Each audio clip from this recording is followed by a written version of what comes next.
Sidney and Norman, A Tale of Two Pigs, written by Vischer, illustrated by Gerard.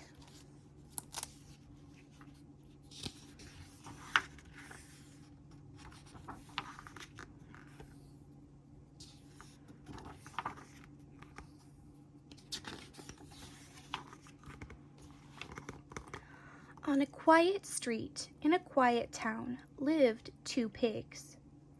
They didn't oink or eat slop.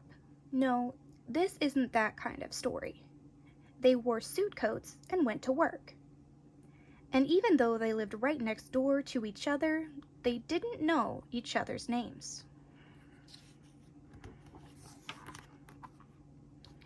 The pig on the right was Norman. He was a very good pig. Rules and hard work had always come easily to him, and it showed. His house was neat and organized. He always looked his very best. He gave money to the needy and never missed church on Sunday.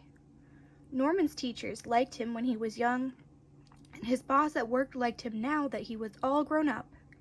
He was pretty sure God liked him too.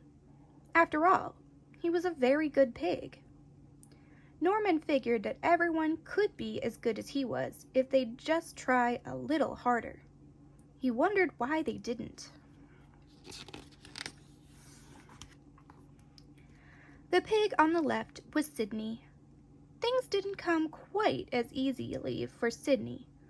Rules and systems and schedules seemed, well, a bit slippery. One minute he thought he had them, and the next minute, whoops, where'd they go? He was forever running 10 minutes late, and could never manage, no matter how hard he tried, to get his tie perfectly straight. Not like his neighbor. What was his name? Sidney got in trouble in school, which frustrated his teachers. He got in trouble at work, which frustrated his boss. He knew God was watching and figured he was pretty frustrated too. But most of all, Sidney frustrated Sidney. Why was everything so hard? Why couldn't he be more like, what was his name? Sidney felt broken, and some days that made it hard to get up in the morning. Some days, in fact, Sidney couldn't get up at all.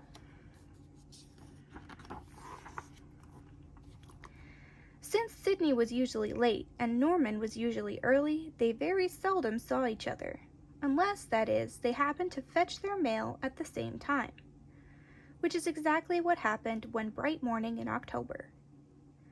Now, normally if Sidney saw Norman, he would look down and shuffle back inside. He was sure Norman was staring at his tie or his hair or the papers half stuck into his briefcase. He was sure Norman was looking down on him for being messy, which for the most part was absolutely correct. But this day, Norman didn't look at Sidney's tie, and Sidney didn't look away because they were both staring at the small, pale blue envelopes they had received in the mail. One was addressed to Norman, and the other to Sidney. Had someone invited them both to the same party?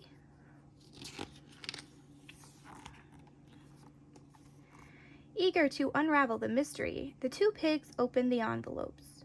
Norman read, "Dear Norman," and Sidney read, "Dear Sidney," followed by, "I would like you to come visit me at 77 Elm Street next Tuesday, at your convenience. I have something to tell you." They both glanced at the bottom of the page and read, "Sincerely, God."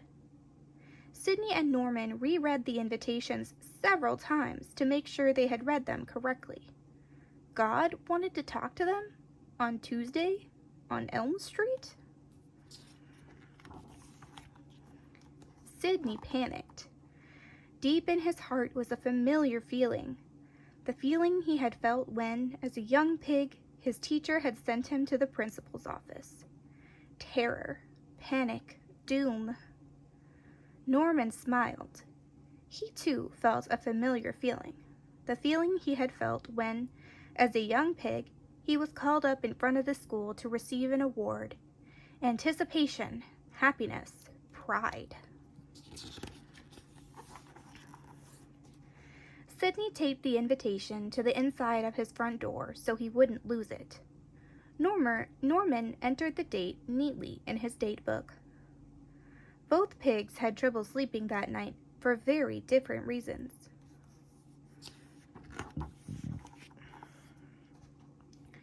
Tuesday came. Norman awoke early, dressed, and headed down the street with the pale blue envelope firmly in hand. Just waking up, Sidney saw him pass by the window and rushed for the shower. Norman walked tall and proud. Others on the street noticed he looked a bit taller and more than a little puffier than usual that morning. His hair was neat and his tie extraordinarily straight, much straighter than anyone else's on the street. God would certainly be pleased. Norman found the address and went inside, greeting the woman at the front desk with his important voice. She directed him down a long hall, through a heavy wooden door, and into a large room, where he found God sitting behind an immense desk. The sight made Norman nervous, but then he thought, what did he have to be nervous about? He was a good pig.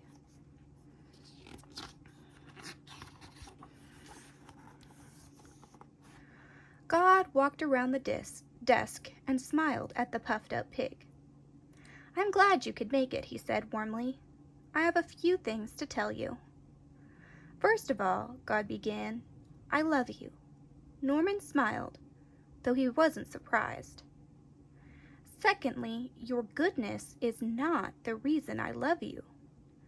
Norman startled a little. What a curious thing for God to say. "Thirdly," God continued, "you're not as good as you have led yourself to believe. You're prideful, you're selfish. You look down on others simply because things don't come as easily for them." God looked a little sad now. "I love them just as much as I love you. Don't look down on those I love." Then God smiled and returned to his desk. "That is what I needed to tell you." Norman swallowed hard. That was the award? That was the commendation? Confused, he turned and ran down the hall, past the front desk, and back out onto the street. His head was spinning. He felt dizzy. Was God finding fault with him? He was a good pig.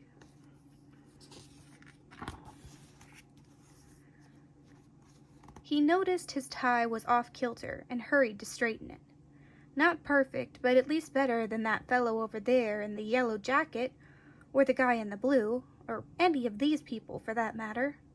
Then it hit him. He was looking down on those people, right then, right there, just like God had said, and he'd done it yesterday and the day before. 20 times a day at least. Norman's face grew hot. God was right. He was selfish. He was prideful. For the first time in his life, the good pig had to face the fact that he had been very, very bad. His pride in his goodness was his sin. He buried his face in his hands and hurried home, tears splashing on his neat gray suit.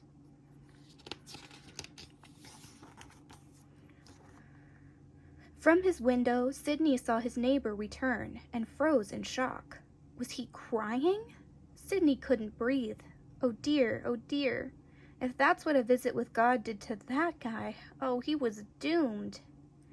Hands shaking, Sidney tried one more time to get his tie to lie just right. Why was it so hard? Now, where was his hat? Not on the hook, of course. Oh, under the couch. Hat in hand, he peeled the pale blue envelope off the door and stepped outside. A bird was singing that morning, but Sidney didn't hear it. The sun was shining brightly, but Sidney didn't see it. Doomed, he thought. Doomed. Sidney trudged down the sidewalk and suddenly was back in school. A little pig headed down the long hall toward the principal's office.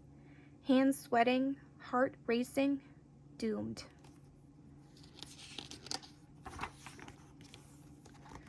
He'll see right through me, Sidney thought as he turned onto Elm Street. My messes, my mistakes, everything. And then he was there. Though he had walked as slowly as he could, he was there. Sidney stepped inside. He tried to say something to the woman at the front desk, but found he couldn't speak. She smiled and motioned him to a heavy wooden door down the hall. He gulped. A few moments later, he stood before the door. He wanted to run away.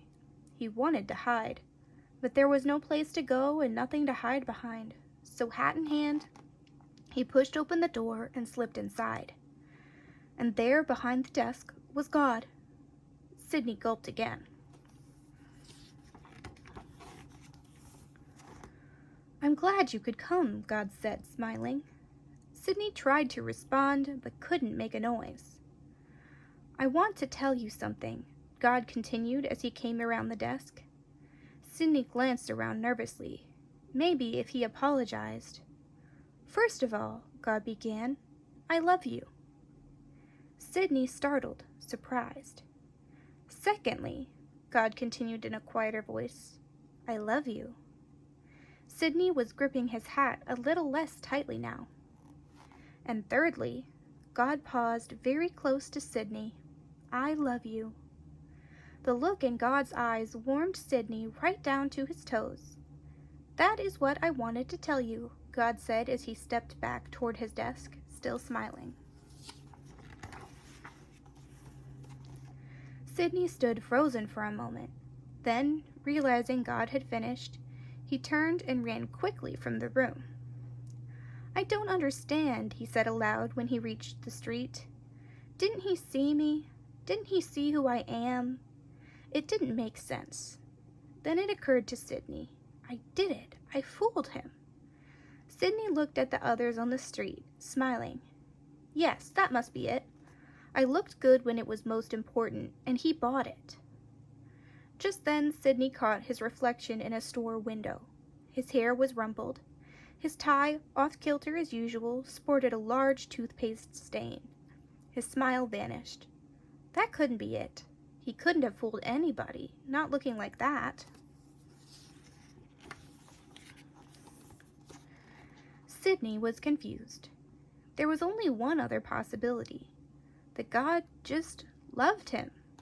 Exactly like he was, messes and all. Sidney felt the warmth he had seen in God's eyes welling up inside him again. Others on the street would later talk about the small messy pig they saw that day that appeared to be, well, glowing. All the way home, Sidney looked for words to tell everyone what he was feeling, but all he found were tears. Happy tears. Lots of them. The next day, two pigs emerged from their homes on a bright, crisp October morning and looked at each other. The pig on the left, named Sidney, who seemed a bit taller than before, looked at his neighbor's neat, straight tie and clean clothes, and smiled. The pig on the right, named Norman, who seemed ever so slightly less puffy, looked at his neighbor's crooked tie and rumpled hair, and smiled. It was a real smile, too. The kind that comes from deep inside. The kind he hadn't smiled in a long, long time. Sidney and Norman became good friends. There were still mornings now and then when Norman would wake up feeling a little puffy, but all he had to do was remember what he had learned at 77 Elm Street. Then the puffiness would quickly vanish and his real smile would return. And as for Sidney, he still had his share of messes, though not as many as before. And there were still a few days when he wasn't quite sure he could get up in the morning. But if you stood outside his window on one of those days, this is what you'd hear. First of all, he loves me. Secondly, he loves me. And thirdly, he loves me. And that was all it took.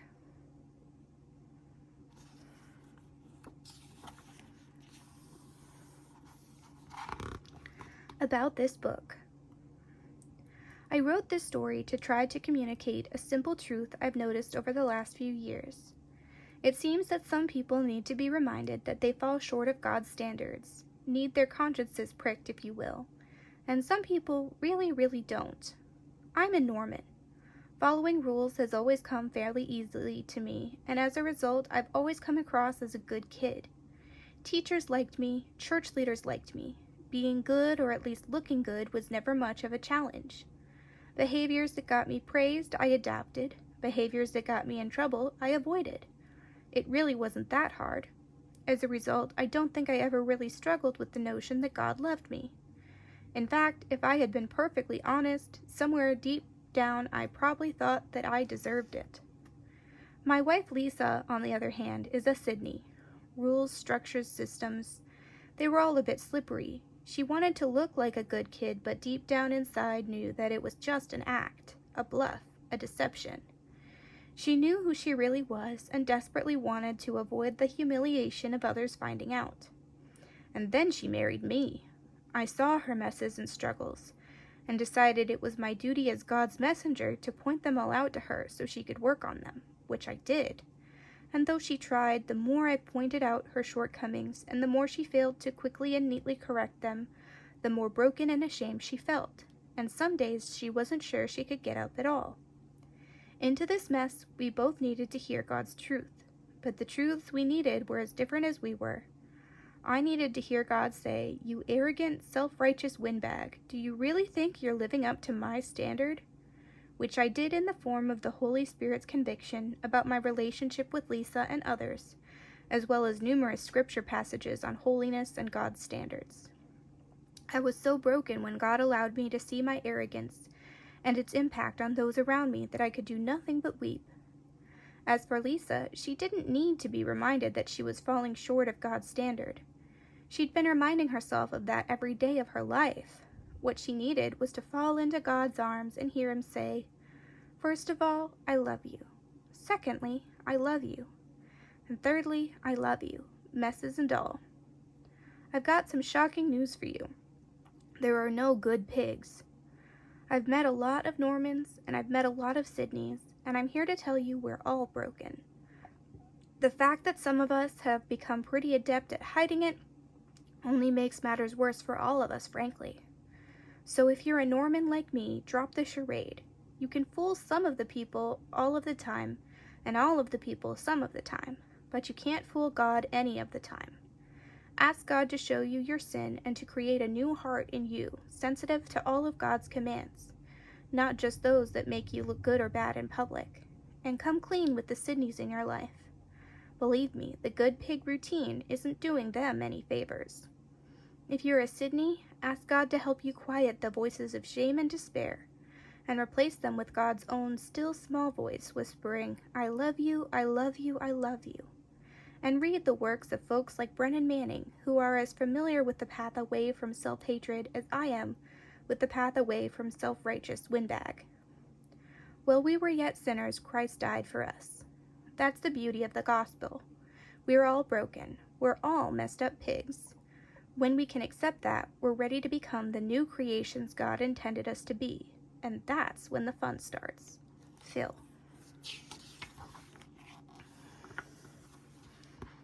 Using this book with kids. While on the surface a book about two pigs in business suits may not seem particularly applicable to kids, I think this one is. While the kids in your life may not be conscious of the issues addressed in this book, the reality is they're immersed in them every day at school, at church, on their sports teams. Awards and accolades tend to gravitate towards certain kids and away from others. The messages our kids receive from teachers, coaches, and even with the best intentions from us, can push them toward pride or despair, toward self-righteousness or self-hatred. So what do? Point out to our kids the simple truth of this story. God didn't love Norman any more because of his awards and accolades, and he didn't love Sidney any less because of his messes. God's love is completely unaffected by what we do. He just loves us. The message of this book for kids is that regardless of whether your life is filled with awards or detentions, straight A's or D's, God loves you just the same. So much so, in fact, that he died for you and would do it again in a heartbeat. As for us grown-ups, we need to work hard to show our kids that their value isn't determined by their performance.